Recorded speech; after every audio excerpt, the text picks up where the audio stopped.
2015-16 का आम बजट लोकसभा में 28 फरवरी को वित्त मंत्री अरुण जेटली द्वारा पेश किया गया। विश्व क्रिकेट के माहौल में उन्होंने अपने बजट की गुगली छोड़ते हुए किसी को खुश किया तो किसी को निराश किया।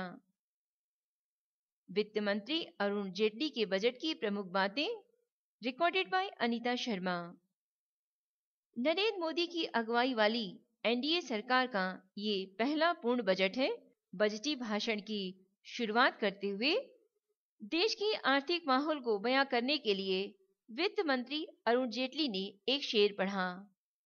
कुछ तो फूल खिलाए हमने और कुछ फूल खिलाने हैं, मुश्किल ये है कि बाग में अब तक कांटे कई पुराने हैं। बजट के मुख्य बिंदु इस प्रकार हैं। मोदी सरकार के पहले पूर्ण बजट में नौकरी पेशा लोगों को कोई खास राहत नहीं मिली। पर्सनल इनकम टैक्स के स्लैब में कोई बदलाव नहीं किया गया। हालांकि ट्रांसपोर्ट अलाउंस पर मंथली लिमिट 800 रुपए से बढ़ाकर 1600 रुपए कर दी गई। इससे नौकरी पेशा लोगों को अधिकतम 240 रुपए की सालाना टैक्स छूट का फायदा मिल सकेगा।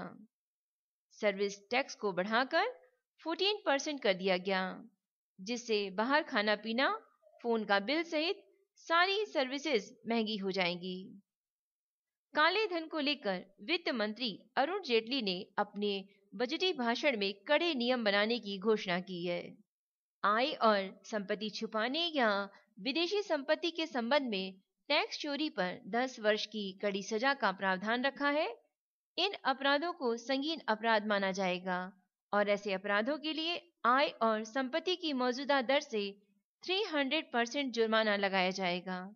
इनकम टैक्स रिटर्न न दाखिल करने और अधूरी जानकारी के दाखिल करने पर 7 वर्ष की सजा का प्रावधान होगा।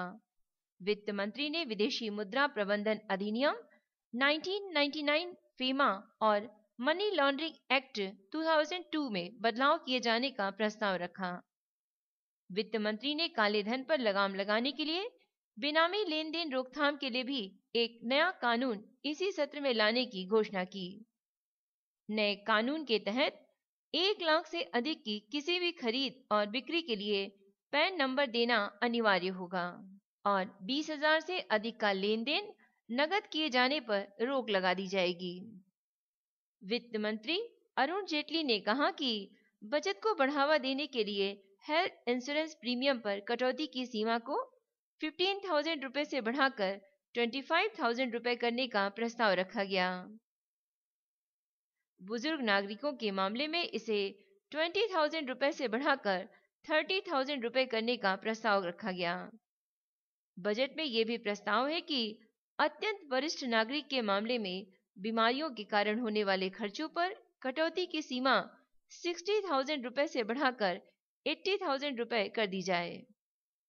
इसके अलावा आश्रित विकलांग व्यक्ति के इलाज सहित देखभाल के संबंध में कटौती की सीमा 50,000 रुपए से बढ़ाकर 75,000 रुपए करने की घोषणा की गई। गंभीर विकलांगता की दशा में कटौती की सीमा को 1 लाख रुपए से बढ़ाकर 1.25 लाख रुपए करने का प्रस्ताव बजट में रखा गया है। कर्मचारियों को ईपीएफ या पेंशन स्कीम चुनने का विकल्प दिया जाएगा। 2015-16 के बजट में ये प्रस्ताव है कि सुकन्या समृद्धि योजना में किए जाने वाले निवेश पर धारा 80C के तहत रियायत मिलेगी और इस योजना के तहत किए जाने वाले किसी भी भुगतान पर टैक्स नहीं लगेगा। न्यू पेंशन स्कीम में कर्मचारी द्वारा किए जाने वाले कंट्रीब्यूशन के कारण कटौती की सीमा 1 लाख रुपए से बढ़ाकर 1.50 लाख रुपए की जाएगी। न्यू पेंशन स्कीम में किए गए कंट्रीब्यूशन के संबंध में 1.50 लाख रुपए की सीमा के अलावा 50,000 रुपए की कटौती प्रदान करने का भी प्रस्ताव बजट में है।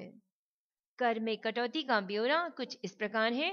धारा 80C के तहत कटौती 1,50,000 रुपए, धारा 80CD के तहत कटौती 50,000 रुपए, होम लोन के ब्याज पर कटौती 2 लाख रुपए, हेल्थ इंश्योरेंस प्रीमियम पर धारा 80D के तहत कटौती 25,000 रुपए, ट्रांसपोर्ट अलाउंस पर छूट 19,200 रुपए और इस तरह कुल 4,44,200 रुपए तक की आय पर टैक्स छूट हासिल की जा सकती है। कारपोरेट टैक्स दर को अगले 4 साल में घटाकर 30% से 25% किया जाएगा। वेल्थ टैक्स खत्म करके सुपर रिच कैटेगरी पर 2% सरचार्ज लगाया जाएगा। कर छूटों को युक्तिसंगत बनाने की घोषणा की गई। हालांकि 1 करोड़ से 10 करोड़ तक की आय वाली घरेलू कंपनियों पर 7% और 10 करोड़ से अधिक आय वाली कंपनियों पर 12% सरचार्ज का प्रस्ताव रखा गया है। 1 करोड़ से अधिक और 10 करोड़ तक की आय वाली विदेशी कंपनियों पर सरचार्ज 2% जारी रहेगा और 10 करोड़ से अधिक आय पर 5% सरचार्ज का प्रस्ताव किया गया है।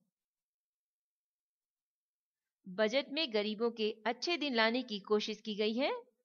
आर्थिक रूप से कमजोर तबके के लिए 3 सामाजिक सुरक्षा योजनाओं की घोषणा की गई। प्रधानमंत्री सुरक्षा बीमा योजना के तहत जन धन योजना के अकाउंट से हर महीने 1 रुपए कटेंगे, यानी मात्र 12 रुपए प्रति वर्ष के प्रीमियम पर 2 लाख रुपए के दुर्घटना मृत्यु जोखिम को कवर करेगी। अटल पेंशन योजना शुरू की जाएगी, जिसके तहत 50% प्रीमियम सरकार देगी और 60 साल से अधिक आयु होने पर एक निश्चित रकम पेंशन के रूप में दी जाएगी। इसके लिए 5 साल तक 1,000 रुपए के प्रीमियम का भुगतान सरकार करेगी। वित्त मंत्री ने कहा कि वह प्रधानमंत्री जीवन ज्योति बीमा योजना की घोषणा करना चाहते हैं। इसमें 2 लाख रुपए सहज मृत्यु और दुर्घटना मृत्यु जोखिम को कवर करेगी। 18 से 50 आयु वर्ग के लिए इसका प्रीमियम 330 रुपए प्रति वर्ष या प्रतिदिन 1 रुपए से कम होगा। वित्त मंत्री ने कहा कि पीपीएफ में लगभग 3,000 करोड़ रुपए और ईपीएफ ट्रस्ट में लगभग 6,000 करोड़ रुपए की बिना दावे वाली राशियां पड़ी हैं। इसका इस्तेमाल इसके लिए किया जाएगा। जम्मू कश्मीर, पंजाब, तमिलनाडु, हिमाचल प्रदेश और असम में नए एम्स खोले जाएंगे। इसके अलावा बिहार, जहां की पटना में पहले ही एम्स खुल चुका है, वहां के लिए एम्स की तरह एक और अस्पताल की घोषणा की गई है। आईएसएम धनबाद को आईआईटी का दर्जा मिलेगा, जबकि कर्नाटक में आईआईटी की स्थापना होगी। बिहार और पश्चिम बंगाल को आंध्र प्रदेश की तर्ज पर विशेष सहायता देने का प्रस्ताव रखा गया। वित्त मंत्री ने अपने भाषण में कहा कि सब्सिडी के लिए हमारा आधार है जेएएम, यानी जन धन आधार और मोबाइल। उन्होंने कहा, हमारा लक्ष्य सब्सिडी में छेद को कम करना है, न कि सब्सिडी को घटाना। वजीफा स्कीमों के पैसे और एलपीजी की सब्सिडी सीधे बैंक अकाउंट में भेजे जाने लगे हैं।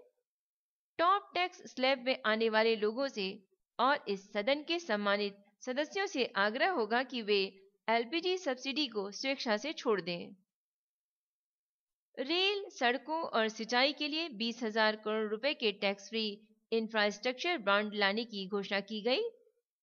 आधारभूत संरचना कोष के लिए 2015-16 में 25,000 करोड़ रुपए का प्रावधान रखा गया है। छोटे कारोबारियों की ऋण सुविधा के लिए 20,000 करोड़ रुपए के फंड से मुद्रा बैंक बनाया जाएगा। यूपीए सरकार की बहुचर्चित स्कीम मनरेगा के लिए 34,699 करोड़ रुपए का प्रावधान प्रारंभिक तौर पर किया गया है।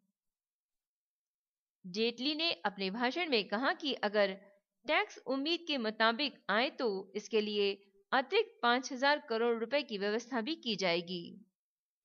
अनुसूचित जाति के लिए 30,851 यानी 30,851 करोड़ रुपए और महिलाओं से संबंधित योजनाओं के लिए बजट में 79,258 करोड़ रुपए का प्रावधान रखा गया है। अल्पसंख्यक युवा जिनके पास औपचारिक शिक्षा नहीं है, उन्हें नौकरी देने के लिए नई मंजिल योजना शुरू की जाएगी। अल्पसंख्यक मंत्रालय को 2015-16 के लिए 3,738 करोड़ रुपए का प्रावधान रखा गया है। 2015 और 16 के बजट पे कई प्रतिक्रियाएं आईं, जिसमें सोनिया गांधी ने कहा कि ये बजट कारपोरेट जगत को साधने वाला है। वहीं पूर्व प्रधानमंत्री मनमोहन सिंह ने कहा कि बजट में कई अच्छी चीजें हैं, लेकिन इन्हें हासिल करने के लिए स्पष्ट रोड मैप के बारे में बात नहीं की गई। कांग्रेस के नेता मल्लिका अर्जुन खड़गे ने वित्त मंत्री अरुण जेटली के पहले पूर्ण बजट को बड़े कारपोरेट हाउसों और उद्योगपतियों का बजट करार दिया। उन्होंने कहा कि बजट केवल कारपोरेट हाउसों और उद्योगों के लिए है। ये उन अमीरों के लिए है जिन्होंने लोकसभा चुनाव में भारतीय जनता पार्टी का समर्थन किया। 2015 और 16 का बजट अनेक वादों और सपनों के साथ यहीं पर समाप्त होता है। Dear friends, I am Anita Sharma. I am establishing a club named Voice for Blind, where we all can help blind students for recording their books and or by becoming arranging writers for them in various exams. I am associated with many blind students from various cities. If you are interested, I may forward your contact detail to blind students in your city who can get your help by getting their book records or getting scribe for their exams. This very simple help by giving even minimum amount of time and energy can prove to be the brightest light in their lives. You may contact me for any further detail required about how can this be done. You may also visit or join any nearby organization working for blind students. If you are interested, please contact me voiceforblind voiceforblind@gmail.com. Please also visit my blog www.roshansavera.blogspot.in. Thank you so much.